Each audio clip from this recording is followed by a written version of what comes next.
Hello, beautiful people. Welcome back to my channel. I'm Aislinn. This is Aislinn Original. And I thought about going live, but apparently I wasn't ready. So I just decided to record. But happy May. I might be 6 days late, but happy May. May this month be full of blessings for you. And may this month be the month that you have major breakthroughs in all aspects of your life. Since 2016, I've always called May Formation May, Beehive. So this is the month, like, you start in January, everybody start in January with their goals and all that stuff. I just feel like by May, it's time to get in formation. Periods, okay? I'm already doing that. But that's just always been my running theme for May is Formation May, period. So anyway, this might be a ramble video. I don't know. I just picked the camera up. I should probably be journaling right now. To be honest, I should probably be journaling right now. But I decided to pick the camera up to talk to it because that's what I do. So anyway, happy May to everyone. I sincerely hope that anyone that comes across this video is doing well and that, I just always wish the best for everyone. I don't care. So anyway, as for me, I've been pretty busy the last couple weeks. April was a really great month for me. I feel like, honestly, if I say great, it would be like an understatement to how amazing April was to me. Like, I had to kind of just look back on the month like, oh, that happened in 30 days? What the? Y'all, guess what? I'm in Louisiana again. I moved again. I say again, like, y'all haven't seen me move a whole lot, but I'm just saying, like, I just literally moved to Louisiana. And I could not be happier to be here. Like, leaving Decatur was bitter sweet, if I want to say bittersweet. It was mostly sweet. It was just kind of like really reflective. Like, if you've been following me for some time, then you know that January of 2024, January 13th to be exact, I looked at my little sister. We were sitting in Super One at the deli about to get some gizzards. And I was just like, Lynn, I'm leaving. And I was like, I'm going to be gone by the end of the month.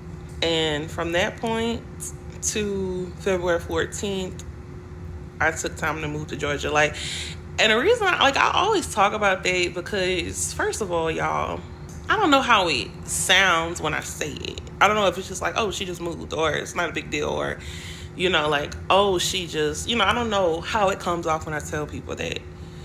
But I can vividly remember everything that happened. Like, I made a decision. As soon as I made the decision, I didn't tell anybody but my sister because, believe it or not, and I said this before on my channel too, even though I have a YouTube channel where I typically rant and ramble and tell all my business, I'm pretty much a private person. So when I make plans, like, I don't really like tell everybody. I'll like tell as I execute. I'll like share as I execute. I always have to tell somebody, but not a whole lot of people. But anyway, I'm not here to talk about my move to Decatur because I have videos about that. But it's just like leaving Decatur. It was like, I literally cried a little bit. And I'm not going to say I'm not a crier. It's just, sometimes it's hard for me to cry. But it was very easy for me to cry about leaving Decatur because I was just like, oh my God, I'm leaving. And I was happy though. Like, I was content. I was like, I actually don't want to be here anymore. Like, I really want to be with my baby. Like, I really want to be in Louisiana. Like, I really don't want to be here, but it's like, this is like a version of myself that moved to, it's like a version of myself that moved to Decatur. And it's like a different version of myself that's moving back to Louisiana, if that makes sense. So, I'm just a very reflective person, And so leaving Decatur was very interesting. It's so cool because, like, when me and Logan got our place, I initially was supposed to come to Louisiana May 15th. a series of events happened to where he told me like Oslin come as soon as possible. So I was like, okay.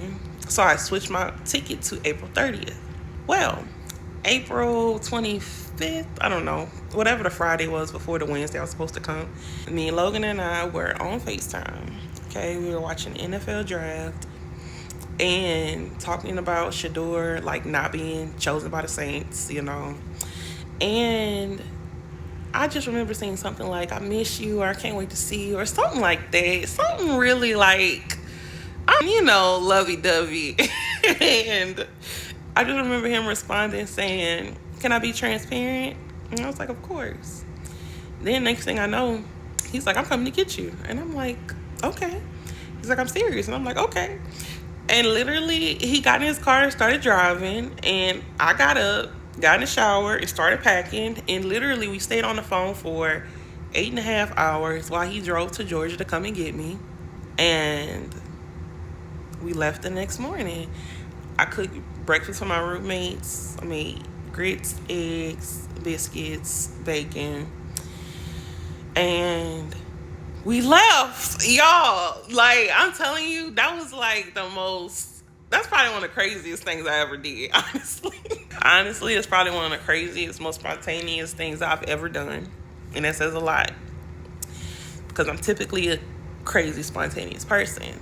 But that right there, yes, it was everything. Because, we had so much, we were able to spend so much time together before the date I was actually supposed to be here. Like on April 30th, And so it's just been great, honestly. I kind of want to like share more on my YouTube channel because I'm so used to talking to my YouTube family and checking in with y'all and sharing things. But it's like the last couple of weeks, especially since I've been more open about my relationship, it's triggered a lot of people. And I don't know if YouTube is like a safe space or if there is a safe space in my socials anymore. I ended up having to make my Instagram private, make my TikTok private, because people were like sharing my videos and just talking trash and being really negative. And y'all know me, I'm not a negative person. I live and breathe positivity, not toxic positivity. Not saying I'm happy all the time, but if it's negative, if it's drama, if it's anything, I don't want nothing to do with it ever, right? So my version of the high road was to just make all my social media private. But then people come on my YouTube channel and start commenting stuff and saying stuff, and it's like, you gonna follow me to my house on YouTube to talk trash? One comment I left up, the one that I responded to, right? But there were several other comments on that video that were like, just, not my vibe. So now I have a feeling like when I share things on YouTube, I might always be watched by certain people. Maybe I could be wrong. But it makes me feel like I can't share as openly as I'm used to sharing with my YouTube family, if that makes sense. So I say that to say I'm still here. I'm not going anywhere ever when it comes to my YouTube channel. However, I don't know if my content is going to be like still revolved around my life, or if I'm going to go another direction. If I'm going to like, pick a niche that's not me. I don't know. I'm thinking out loud, honestly. Like I say, I probably should be journaling right now, but I picked up the camera because this is what I do. So anyway, to my OG YouTube family, to the ones that really show love, what do y'all think? Should I continue to be Oslin Original? Should I continue to share my life as I grow, develop, different things change in my life? Like, or should I protect my peace and privacy and find something else to do? Or is there a happy medium? I don't know. But one thing's for sure, I love y'all. I appreciate your support. And, oh snap, look, I gave y'all balloons. Oh wait, that means I can also give y'all hearts. But wait, let me see if this works. No, nope. Thumbs up. Okay, more balloons.